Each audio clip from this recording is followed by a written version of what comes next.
30 নৱেম্বৰৰ পৰা 3 দিনীয়া কাৰ্যসূচীৰে শোকলাইত অনুষ্ঠিত ওদালগুৰি জিলা জাতীয় বিদ্যালয় সমন্বয়ৰক্ষী সমিতিৰ 8ম দ্বিবাৰ্ষিক অধিৱেশনৰ সোমবাৰে সামৰণি পৰে।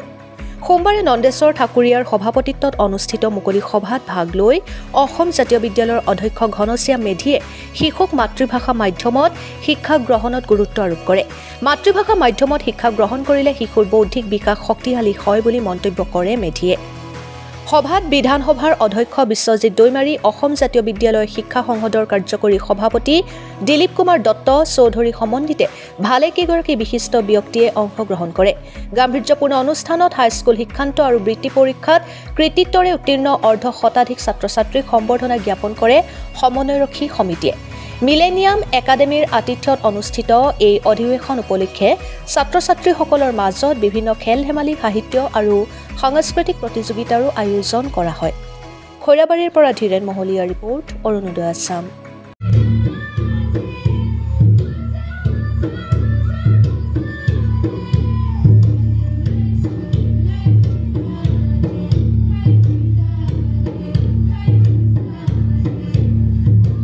জাতীয় বিদ্যালয়ৰে শ্ৰী ঘনশ্যাম মেধি ডাঙৰীয়া, দিলীপ কুমাৰ দত্ত ডাঙৰীয়া অনুষ্ঠানে জাতীয় বিদ্যালয়সমূহক শৈক্ষিক দিশত বিভিন্ন কাৰ্যসূচী ৰূপায়ণ কৰি আগবঢ়াই নিয়াৰ কাৰণে প্ৰতিজ্ঞাবদ্ধ।